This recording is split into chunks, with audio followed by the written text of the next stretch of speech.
In the 19th century, Frederick Edwin Church became the most famous artist in the United States, best known for his adventurous travels and bold paintings of the natural world.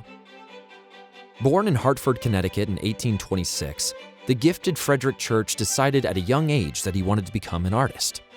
The art collector Daniel Wadsworth persuaded the landscape painter Thomas Cole to accept Church as his pupil. In 1844, 18-year-old Frederick went to study with Cole in Catskill, New York, on the banks of the Hudson River, and accompanied him on sketching excursions in the nearby Catskill Mountains. Cole noted that Church had the finest eye for drawing in the world. In 1848, at age 22, Church became the youngest artist to be elected to the National Academy of Design. Frederick Church established a studio in New York City and quickly gained a reputation for expansive New England views that synthesized intensive plein air studies into vivid compositions. In 1857, Church rose to national and international prominence with his 7-foot-wide panoramic painting, Niagara, which stunned spectators throughout the country and in Great Britain. One critic famously wrote, "This is Niagara with the roar left out." By this time, Church had also become enraptured with the work of the renowned naturalist and explorer, Alexander von Humboldt.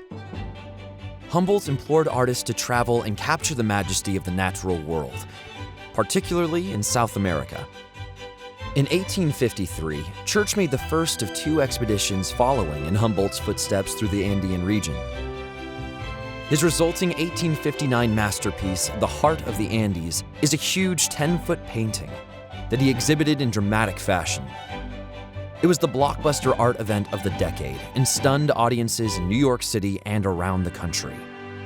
His friend, Mark Twain, wrote, "You will never get tired of looking at the picture."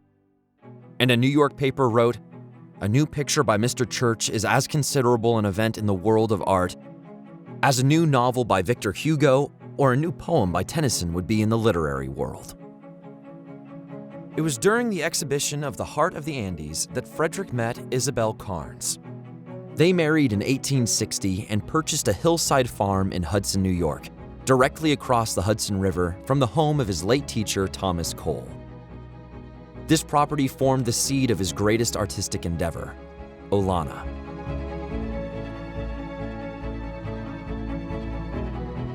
Church's artistic appetite for the natural world brought him to the North Atlantic between Labrador and Newfoundland to sketch icebergs. 1865, Frederick and Isabel traveled to Jamaica, which led to some of Church's most vivid oil studies of botanical growth and tropical light. In 1867, Church and his family embarked on an old-world painting pilgrimage to the Alps, Rome, Athens, and the Eastern Mediterranean, including Damascus, Jerusalem, and Petra. When Church returned from his voyage, another visionary series of paintings emerged, and his artistic work began to extend beyond the canvas to the design of Olana's 250-acre landscape. During this period, Church also accepted the role of Parks Commissioner in New York City's Central Park and became a founding trustee of the Metropolitan Museum of Art. Church also helped to establish a campaign to create a public park along the American and Canadian borders of Niagara Falls, an iconic landscape challenged by increased 19th century industrialization. With Frederick Law Olmsted, Calvert Vaux, and others, the artist Frederick Church advocated for the first state park in New York, the Niagara Reservation, a forerunner to the national parks movement.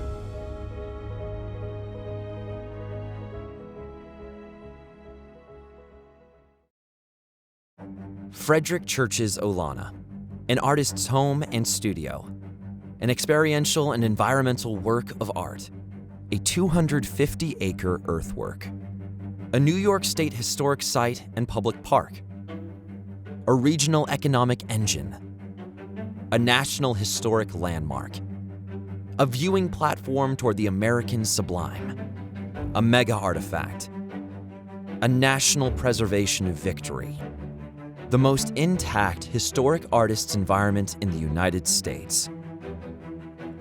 Olana inspires. It immerses the visitor in a great 19th century American artist's vision that lives today as a compelling creative laboratory. Frederick Church envisioned Olana as a 250-acre environment, masterfully combining architectural, agricultural, park, and wilderness elements into a single artistic composition.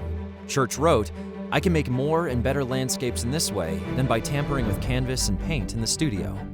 From Olana, one can see 4 states, and Church designed this work of environmental art around its near and distant views, now considered Olana's integral viewshed. Olana is an exalted hill of art. With its vast collections and protected views, Olana has stood the test of time and today thrives as a public work of American landscape art.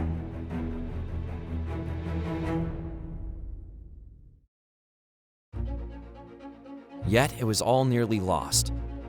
After Isabel and Frederick's deaths, Olana passed to their son, Louis, and his wife, Sally. They cherished and preserved Olana for more than half of the 20th century, but Louis died in 1943 and Sally in 1964, at which time Olana faced an uncertain future. Frederick Church was largely forgotten, and the Hudson River School largely unappreciated. A place like Olana was no longer valued. In this period, when iconic landmarks such as New York's Pennsylvania Station and the famed Catskill Mountain House were destroyed, Olana's collections were tagged for auction. This masterwork of American landscape art was to be sold and dispersed. David Huntington, the activist art historian, led the battle to save Olana from destruction in the mid-1960s, forcing the reappraisal of the American landscape tradition in art and culture.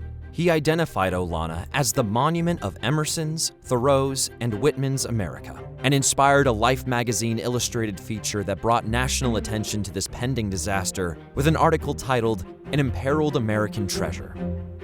Saving Olana was a landmark public and private effort, engaging local citizens and national figures, including Jackie Kennedy and Governor Nelson Rockefeller, who pressed legislation to preserve Olana as a New York State Historic Site in 1966.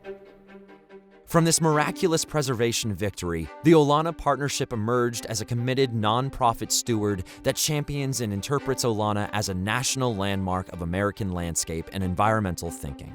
Our precedent-setting advocacy to protect Olana's viewshed yielded dramatic results for the Hudson Valley and the country as a whole. In the 1970s, a successful campaign prevented the construction of a nuclear plant on the river below Olana, enlisting art and cultural historians and curators nationwide to establish aesthetic impact as a measurable criterion in the federal environmental review process. In the late 1990s, joining with Scenic Hudson and the grassroots Friends of Hudson, the Olana Partnership used these tools to stop the construction of a massive coal-fired cement plant on a prominent ridge just east of Olana. As it evolved from one staff member to a talented professional team with an engaged board of trustees, the Olana Partnership championed the comprehensive restoration of Olana and the understanding of it as a holistic work of art, an artist-designed environment in which Church's creation of the landscape, with the farm complex at its heart, is fundamental to understanding his legacy as a painter and national cultural figure. The painstaking restoration of Olana's main house, with its astonishing interiors and vast collections, came first, as part of the 2002 comprehensive plan completed with New York State Parks and its Bureau of Historic Sites. The joint 2015 Olana Strategic Landscape Design Plan extended a compelling vision for transforming the visitor experience at Olana. This award-winning plan is the foundational document for the $20 million public-private capital development effort now underway at Olana. At the same time, the Olana Partnership established the annual Frederick Church Awards to recognize individuals and organizations who make extraordinary contributions to American art and culture.